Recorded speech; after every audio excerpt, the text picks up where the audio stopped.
Aos Coríntios,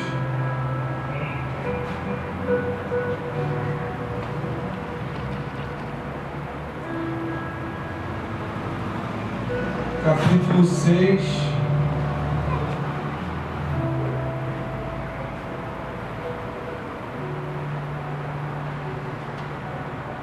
a partir do versículo 12.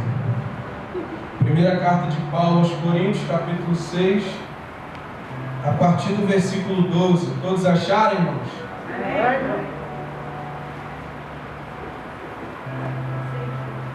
Sei que ainda não achou, vou te aguardar.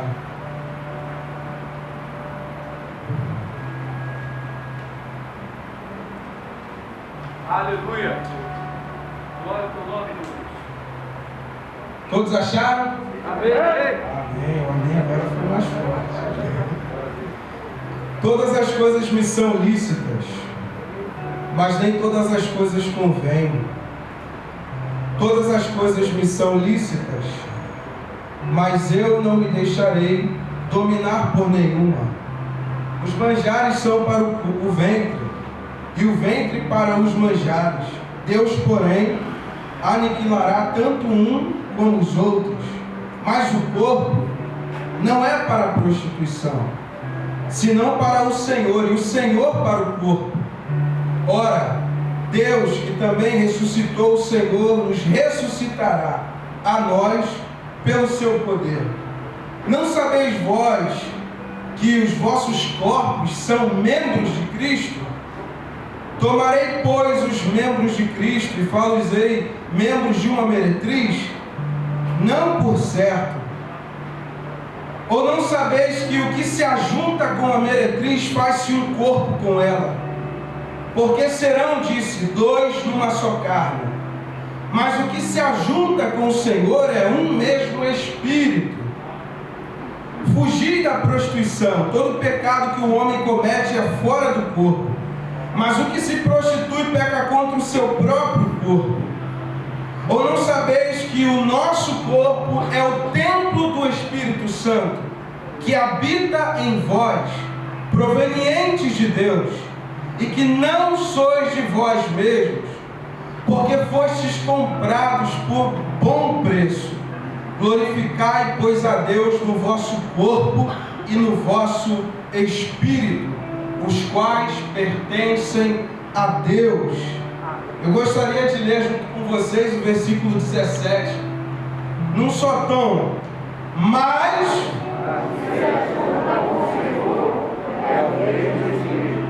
de novo, mas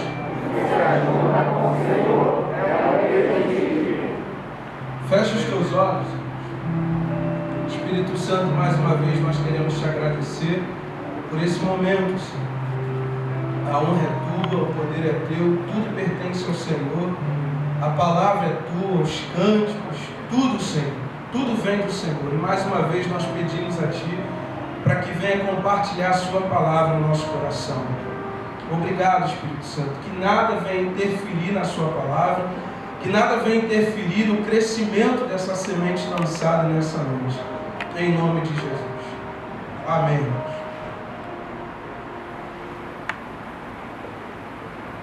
Ela está no ponto. Não, ela está no ponto mesmo. Senão arrebenta a garganta. Deus colocou esse texto no meu coração, irmãos, e esse texto falou muito comigo. Essa carta, né, por inteiro, tanto essa como a segunda carta, fala por inteiro com a gente. Porque é uma carta que Paulo vai enviar para a igreja de Corinto, uma carta muito importante. Muitas das coisas que a gente enfrenta hoje, no nosso meio ou fora, a gente encontra aqui, na carta de Paulo aos Coríntios, na primeira carta. E esse texto aqui, irmãos, é um texto bastante produtivo, assim, questão de aprendizado, rico. E não tem como a gente falar desse assunto sem saber de onde veio esse assunto. Não tem como a gente entrar nesse texto sem saber o contexto dele, sem saber o porquê que Paulo vai escrever dessa forma no capítulo 6. Se a gente for olhar, voltar ao capítulo anterior, o capítulo 5, a gente vai ver que Paulo deve ter ficado um pouco desconfortável e muito triste, porque o que estava acontecendo no meio da igreja de Corinto soou muito estranho e muito, assim, muito forte. Já viu quando a gente recebe uma notícia de alguma igreja, ou de um campo, ou de algum irmão, e a gente se entristece, porque para a situação em que a gente está, irmãos, a gente não pode permitir que tais coisas aconteçam. E quando acontece, a gente se entristece muito. E eu imagino que Paulo, quando tratou disso no capítulo anterior, ficou dessa forma. Paulo, irmãos, ele tinha muita sabedoria para falar desse assunto. E quando a gente vai analisar esse assunto, a gente vai ver que Paulo também não ficou de forma covarde em falar desse assunto, porque era um assunto que deveria ser tratado. E era uma coisa que estava acontecendo bastante no meio da igreja de Corinto. Se a gente for parar para ver, essa cidade de Corinto era uma cidade onde a promiscuidade era grande. Se a gente for ver, existia também um templo de uma deusa, que agora me falhou o nome dela, mas a adoração a essa deusa era um culto totalmente voltado para relações sexuais inapropriadas. Essa era a forma do culto. E alguns irmãos estavam se deixando levar, porque era o costume que tinha se instaurado na cidade de Corinto. Agora você imagina uma igreja no meio de tudo isso. Então Paulo escreve, exortando que a igreja em Corinto estava aderindo um caráter e uma caminhada totalmente contra os princípios de Deus. Antes de Paulo falar dessa frase, do que é lícito e do que convém, Paulo antes disso trata de um assunto, irmãos, que é um assunto destruidor.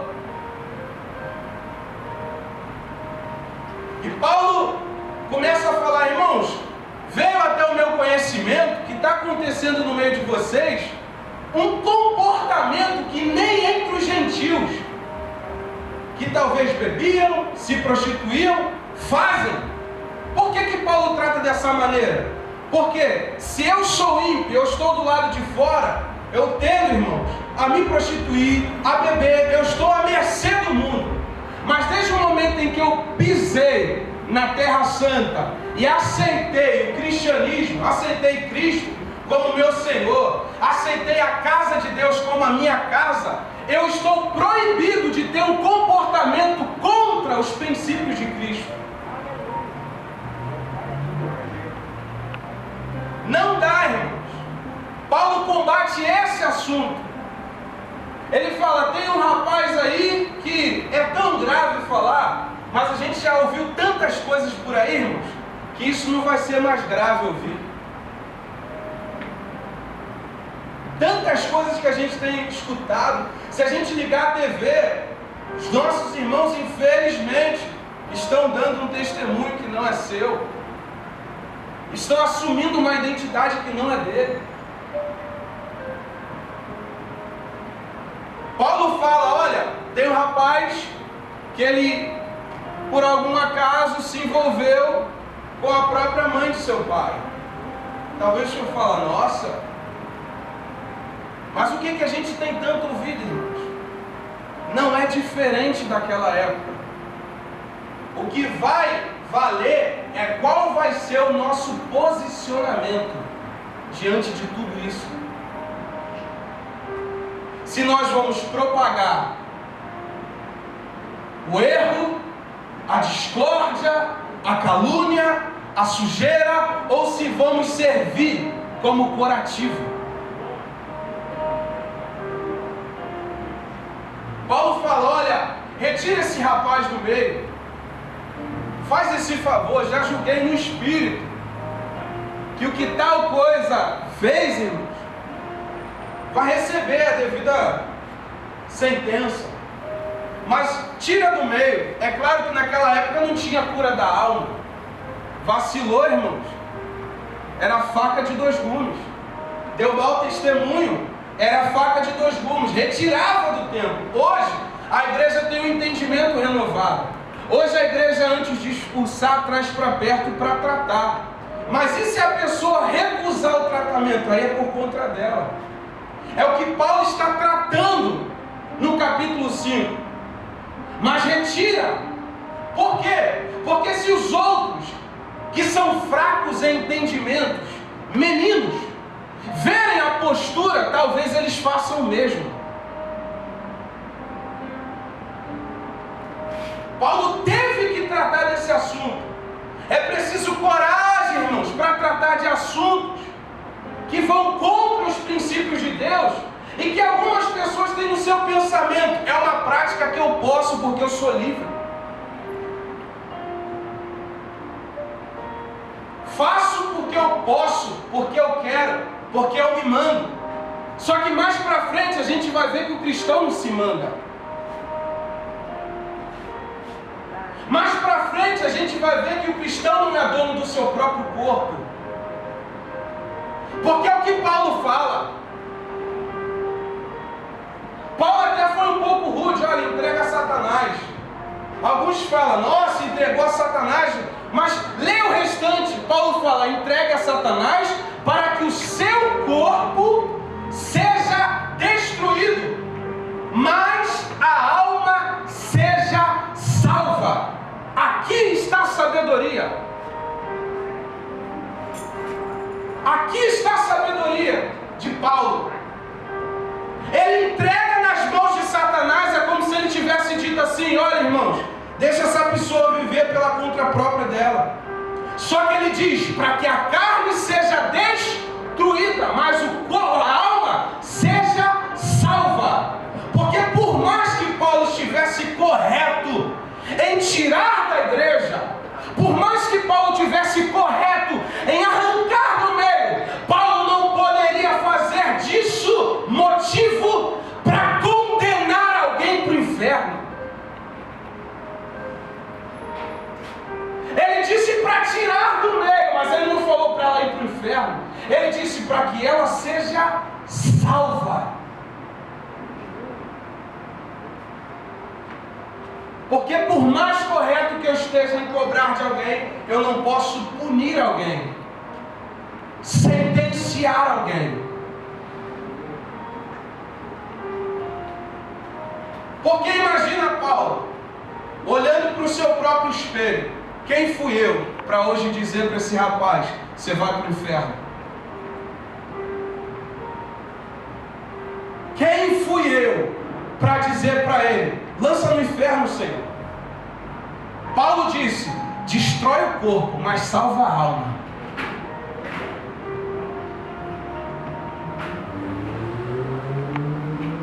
Pune o corpo, Senhor. Tira uma perna, tira um braço, põe um câncer, põe um tumor, põe uma doença crônica, mas salva a alma. Porque o propósito da igreja é salvar. O propósito da igreja não é punir, porque a igreja não foi instituída como juiz.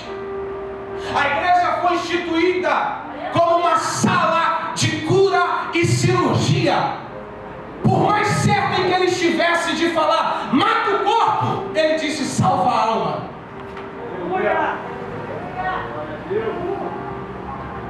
A punição no corpo é severa, irmãos.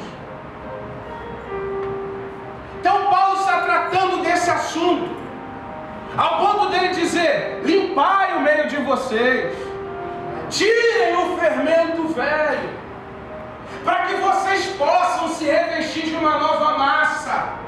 Paulo está tratando de separação, carne, espírito.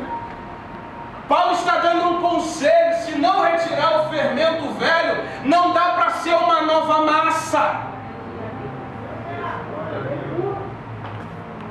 Pense, irmãos, alguém querendo ser uma nova massa, mas com fermento velho. Paulo disse, só há possibilidade de se tornar uma nova criatura se o fermento velho for retirado. Você pode até exercer alguma coisa, mas se o caráter for o mesmo caráter antigo, não presta, não vai ser uma nova massa. Eu posso ter dom, eu posso ter talento, mas se eu estiver cheio de fermento, o Pai não aceita na sua casa. Aleluia. Retirem, limpem o fermento velho e se revistam de uma nova massa. Assumam a identidade, mas lança a identidade passada fora.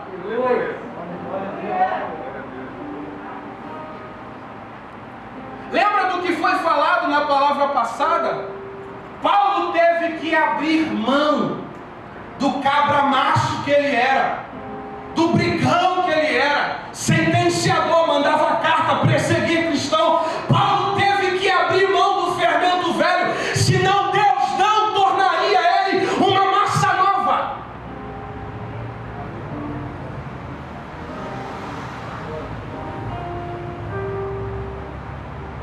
Nós queremos ser a massa nova de Deus, nós queremos ser os pães asmos de Deus que eram oferecidos no templo, mas nós estamos esquecendo de arrancar o fermento velho. Paulo diz isso, irmãos, tirem o fermento velho para vocês serem uma nova massa, pães asmos, oferecido como pães asmos da sinceridade. Sabe aonde eram oferecidos os pães asmos? Para quem já meditou sobre o sacerdócio, sabe que os pães asmos eram oferecidos dentro do lugar santo. Aí Paulo fala, porque Cristo, nossa Páscoa, foi morto e ressuscitado por causa de nós. Olha o que ele está entendendo, Cristo, nossa Páscoa, porque ele está trazendo o entendimento que Cristo foi oferecido como o mesmo cordeiro que na Páscoa era sacrificado. Só que agora ele compara a gente como os pães asmos, que eram oferecidos dentro do santuário. Por quê, irmãos? Se o cordeiro é santo, o pão também tem que ser. Se Cristo é santo, seus filhos também devem ser. Seu povo também deve ser. Se o cordeiro é sem mancha, sem mácula, os pães também não podem ser oferecidos da mesma forma. Aí Paulo fala, façamos festas, não com o pão da malícia, da imoralidade, mas com o pão sem fermento, puro. Está falando de retidão. Tem um cordeiro, mas eu preciso ser um pão sem fermento, com pureza, com retidão, com sinceridade, com fidelidade.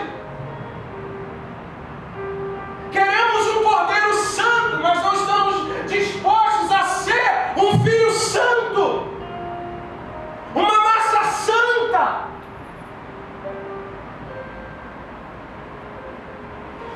É sobre isso que Paulo está combatendo.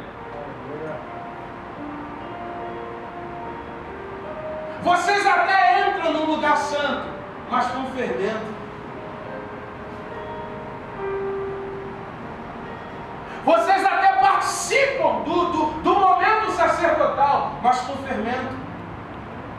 Paulo veio e disse, arranca o fermento, para que então vocês sejam revestidos de uma nova massa.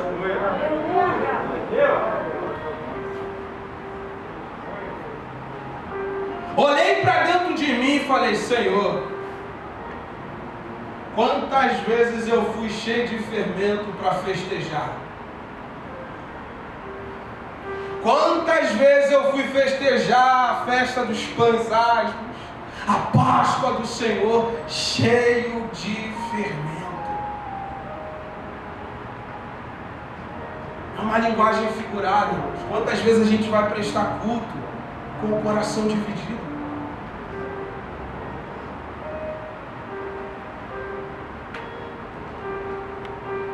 Por que Paulo fala isso? Porque Paulo quer punir, irmãos? não quer punir? Mas Paulo está julgando a conduta. Você pode ter um final diferente, só que só vai depender de você.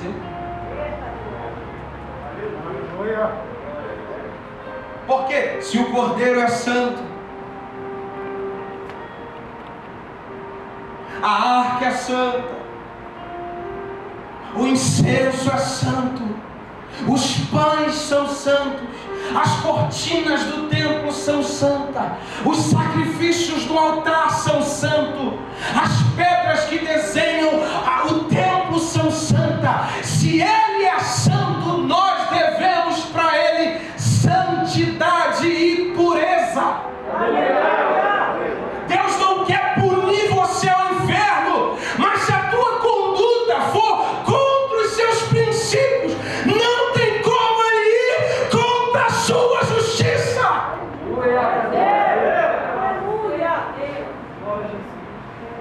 Ele corrige porque Ele ama, Ele pune porque Ele ama, Ele limpa porque Ele ama, Ele traz para perto porque Ele ama. Mas se a minha conduta não condiz com o que eu estou tentando apresentar para Ele, como é que Deus vai me receber? Como é você uma massa revestida de pureza? Glória a Deus. Se todas as vezes que Ele olha, o pão está solado, está inchado, está sem gosto, está aguado.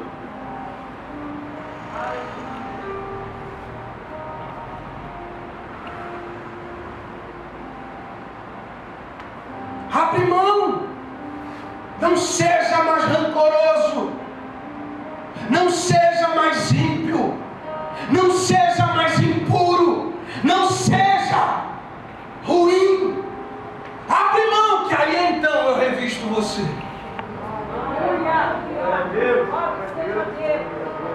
Ele diz: sede santo porque eu, ou sede santo como eu sou? Qual é a interpretação? É ser santo como Ele é? Ou é ser santo porque Ele é? Porque ser santo como Ele é só quando Ele vier, irmãos.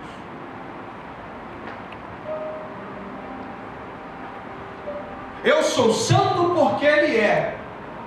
Porque quando eu penso dessa maneira, eu nunca vou atribuir a pureza por minha conta própria, a santidade por minha conta própria. Senão alguém ia dizer: eu consigo ser santo como Deus é, e é mentira.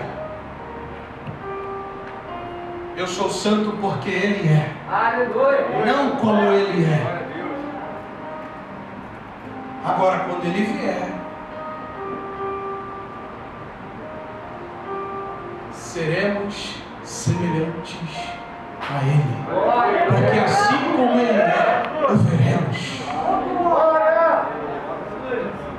Aí o Pai é santo, o Filho é santo, o Espírito é santo, o povo é santo, todo mundo como Ele é.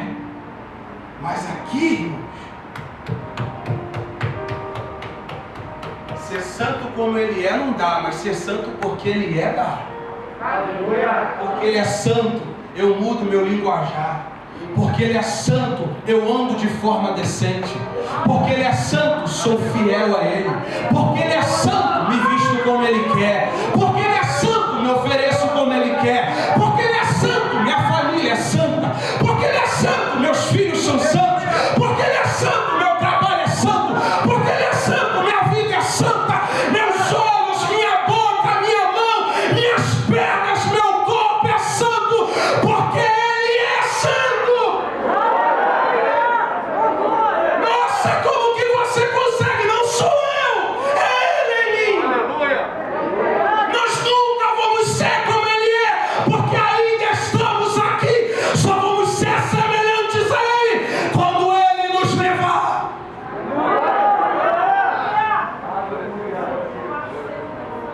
Porque aquele que está de pé, cuide de si para que não caia. Olhe para que não caia. Porque enquanto eu estiver aqui, eu estou sujeito às paixões. Enquanto eu estiver aqui, eu estou sujeito aos desejos. Porque Ele é santo, você será santo. sua casa será santa, seus filhos serão santos. Tudo que vier em suas mãos, abençoado será, porque Ele é santo. Aleluia, glória a Deus. Olha o que Paulo vai dizer. Já por carta vos tenho escrito, lá no capítulo 5, no versículo 9, já por carta vos tenho escrito, que não vos associeis com os que se prostituem. Aí a gente vai ficar espantado, irmãos. Nossa, bom, não é de mim que ele está falando, porque quem está se prostituindo nessa hora, irmãos, é ímpio ou é cristão? Também a gente não pode arriscar, né?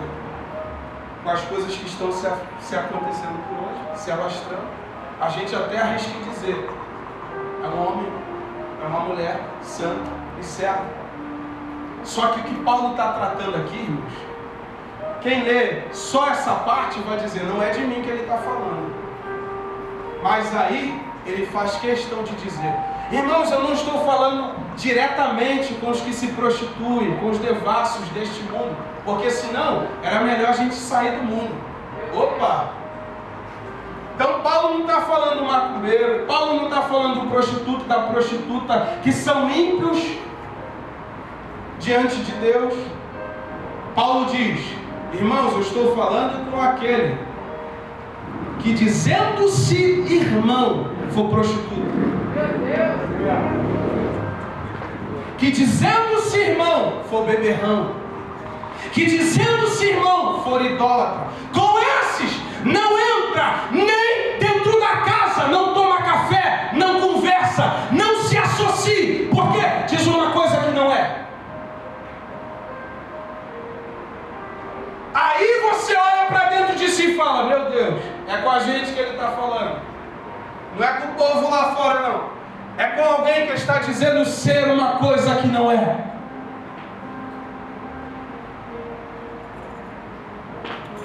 Se o cordeiro é santo, os pães são santos, os holocaustos são santos, a cortina, o templo, tudo é santo. Você lembra? Romanos, se eu não me engano, capítulo 2, Paulo vai dizer a seguinte forma para eles: olha, vocês judeus que se dizem povo da aliança de Deus, vocês que dizem somos cristãos, temos aliança com Deus, vocês acham que se fizerem a mesma coisa que os ímpios façam, vão escapar do juízo de Deus? Sabe qual era o argumento? Eu posso fazer porque a graça me alcançou. Porque a graça me alcançou, eu posso me embriagar.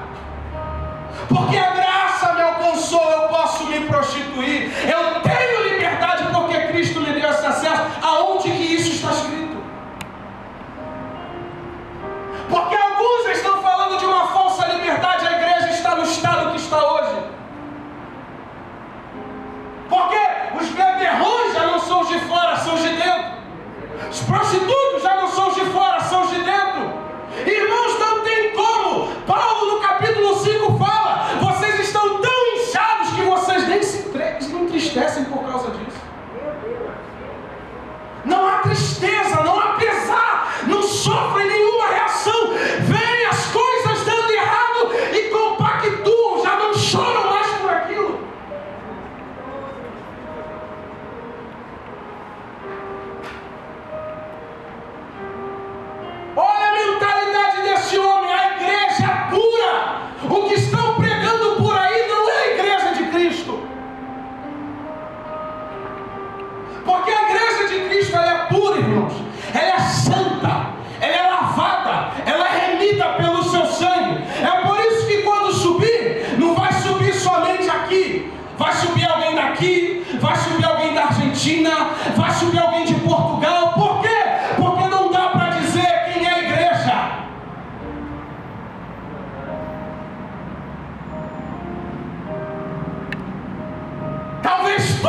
Uma coisa que eu tenho me entristecido, irmãos, é que onde está a consciência nossa quanto à nossa salvação? A gente já chorou muito por isso. A gente já se entristeceu muito por isso. A gente já passou dentro do quarto chorando. Alguns já estão ainda fazendo isso, mas outros se deixam levar. Não choram mais pela sua própria alma. Se nós não estivermos dispostos a chorar pela nossa alma, como iremos chorar pela alma da igreja?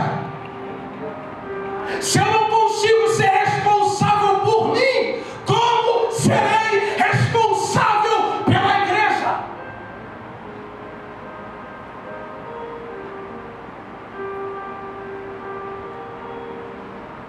O Cordeiro é santo. O templo é santo. Tudo é santo. Ele espera de nós santidade, irmãos. Não dá para ninguém escapar disso.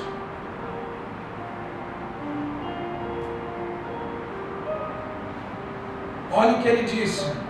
Não sabeis, lá no capítulo 6, no versículo 9, não sabeis que os injustos não hão de herdar o reino de Deus?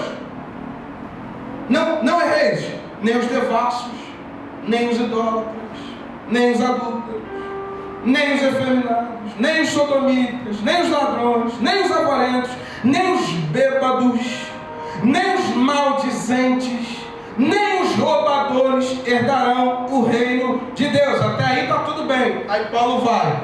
É o que alguns têm sido.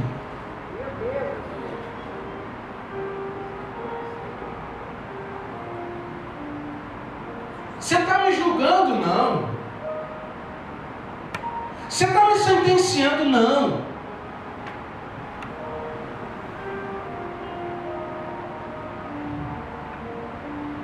Não dá, irmãos. Se eu estiver enquadrado em algumas dessas questões, eu não vou herdar o reino de Deus. Essa história de vir como estás e permanecer como estás, isso é mentira do diabo, irmãos. Ninguém que venha de uma forma fica da mesma forma. Ninguém que venha com caráter deturpado permanece com o mesmo caráter. Ninguém que venha beberrão permanece beberrão. Ninguém que vem e é ladrão permanece. Porque ele exige isso de nós. Amém, irmãos? Amém. Verso 12. Todas as coisas me são lícitas, mas nem todas as coisas convêm. Todas as coisas me são lícitas, mas eu não me deixarei dominar por nenhuma delas. Quando a gente vai meditar nisso aqui, a gente vai perceber que Paulo está combatendo uma afirmação que alguns irmãos judeus gregos falavam. Era normal dizer: tudo me é lícito, não me julgueis, tudo me é lícito, só Cristo pode me julgar. Piorou. Se é só Cristo que pode me julgar, piorou, irmãos. Piorou, porque pensei errado, desejei errado, na minha concepção estou aprovado, mas por ele, piorou. Tudo me é lícito, posso fazer o que eu quiser. Não, seu direito pode se tornar um erro. Irmãos, se eu trazer um beberrão aqui, não se escandaliza com isso não. Se eu trazer um beberrão e essa pessoa for lavada e remida pelo seu sangue, eu posso tomar uma taça de vinho perto dele? Por quê?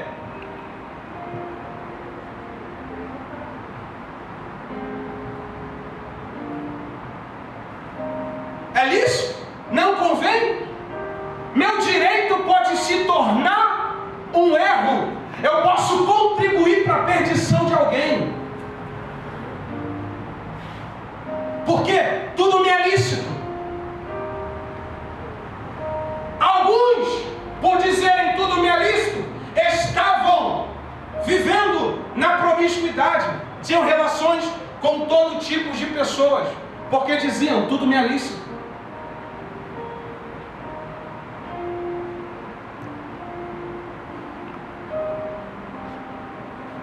Meu direito pode se tornar um erro. Aí a gente vai para uma interpretação que rebenta a gente. Olha isso. Todas as coisas me são lícitas. Ele está falando dele, certo? Mas nem todas as coisas me convêm. É isso que está escrito? Todas as coisas me são lícitas, ou melhor, mas cadê? Todas as coisas convém. Ele não fala me convém, porque senão ele está falando do direito dele. Ele dizer todas as coisas convém é ele atribuir a sua atitude a uma atitude de outra pessoa.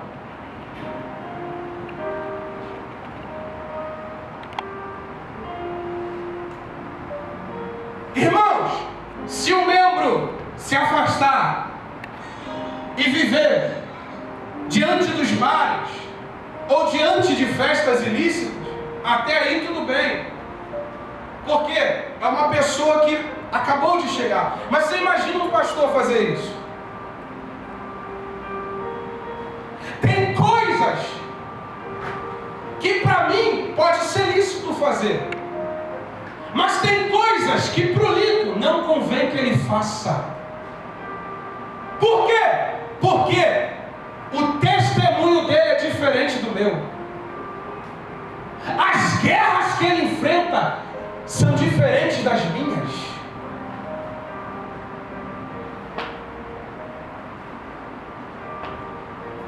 Quer ver uma coisa simples? Irmão, se eu for à praia, eu tenho a liberdade de pôr uma bermuda, é pecado? Não é, mas existem pessoas que na sua consciência estão fazendo algo erradíssimo.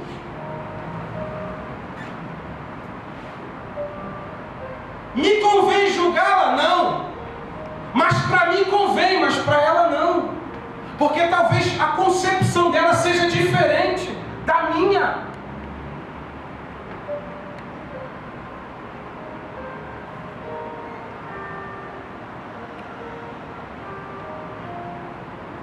Vou inventar algo. Pô, jogo bola. Gosto muito. Mas talvez outras pessoas, se jogarem bola, xingam palavrão. São estressados, caem na mão, mas outros conseguem. Por quê? É lícito para um, mas para o outro não. Não se controla. Tudo me é lícito, mas nem tudo me convém. Por quê? Meu direito pode se tornar um erro e alguém pode errar porque eu estou errando.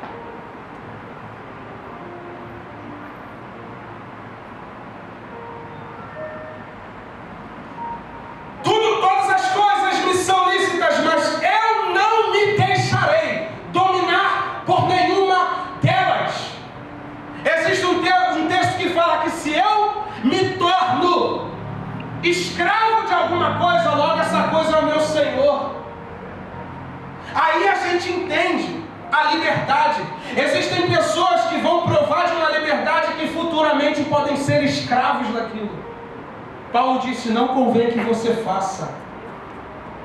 Porque hoje é só uma liberdade, mas amanhã é uma prisão perpétua. Meu direito pode se tornar um erro. E alguém pode seguir o meu erro da mesma forma que eu faço.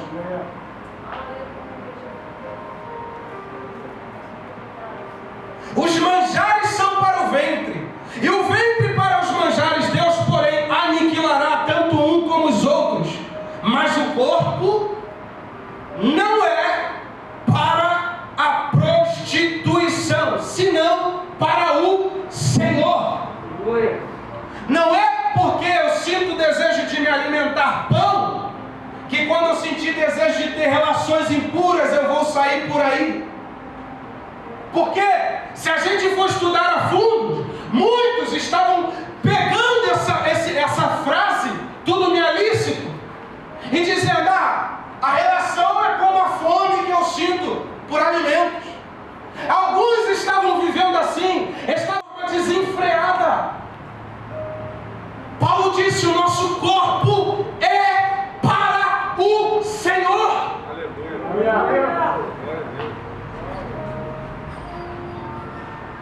Para nos prejudicar mais ainda, ou facilitar, ele escreve Romanos 12.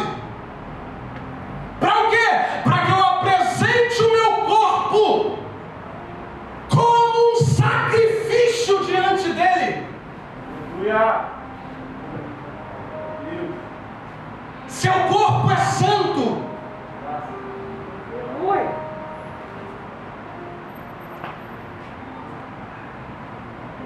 Mais um ensinamento, e aqui eu passo para encerrar. Ora, no verso 14 do capítulo 6, Deus que também ressuscitou o Senhor, nos ressuscitará a nós pelo seu poder. Opa! Glória a Deus. Calma aí. Deus nos ressuscitará.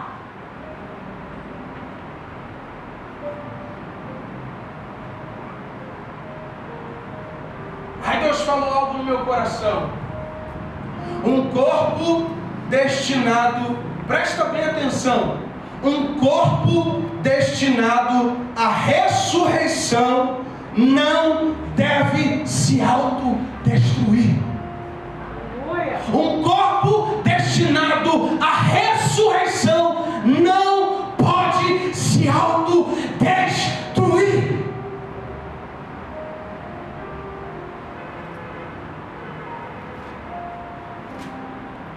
Não destrua uma coisa que não é sua. Faço do meu corpo o que eu bem quiser. Deus é o seu dono. Deus é o seu Pai. Você se comprometeu para Ele e disse: eu te dou, Senhor, minha saúde. Eu te dou os meus bens. Eu te dou o meu corpo. Eu te dou os meus olhos. Eu te dou a minha boca, as minhas mãos, meu veículo, minha casa. Você deu tudo para Deus. Deus quer tudo de você. Casa de Deus. Não se mutile mais. Casa de Deus. Não viva às madrugadas tomando remédios, destruindo o seu corpo,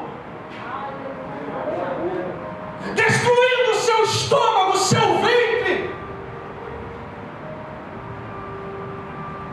Alguns estão buscando entorpecentes para se livrarem do sofrimento, destruindo o templo, está complicando a mente, já não pensa como antes.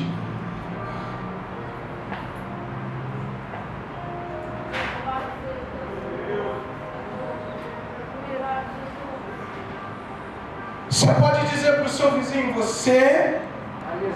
Diz para o seu vizinho: você é templo.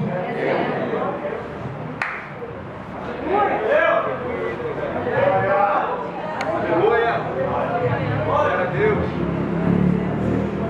Não posso chamar você de choupana, de prostíbulo. Eu tenho que te chamar de casa de Deus,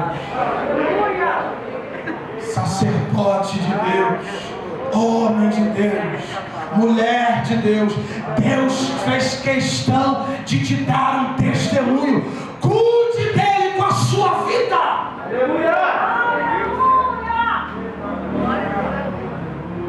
Olha o que ele diz aos Coríntios no capítulo 3, versículo 17: se alguém destruir o templo de Deus, Deus o destruirá, porque o templo de Deus, que são vocês, é dele.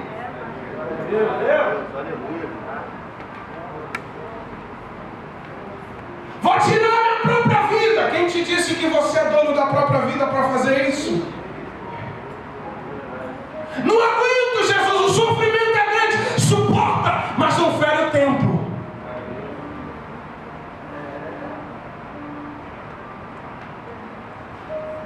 Porque só eu posso me autodestruir. É o que ele está dizendo. Cá entre nós, eu não posso destruir o Lincoln, que é templo. Ele se autodestrói. Se alguém destruir o seu templo, Deus o destruirá. Casa de Deus. Casa de Deus. casa de Deus, Aleluia. templo de Deus, homem de Deus, mulher de Deus, servo de Deus. Você é dele. Aleluia. Aleluia. Nunca mais você vai dormir da mesma maneira. Depois que ele abrir os teus olhos, você é meu. Aleluia.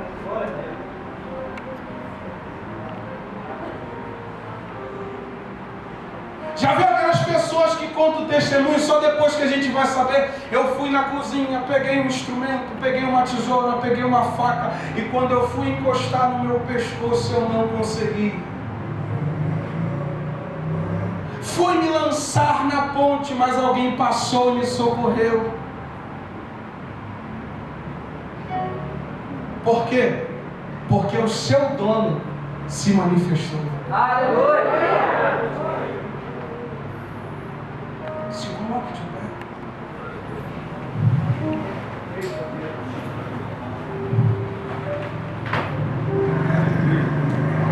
Mas o que se ajunta com o Senhor é um mesmo Espírito.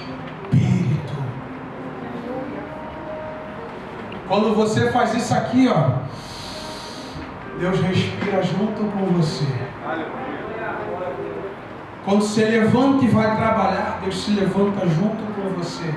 Porque o que se ajunta com o Senhor é um mesmo Espírito. Aleluia.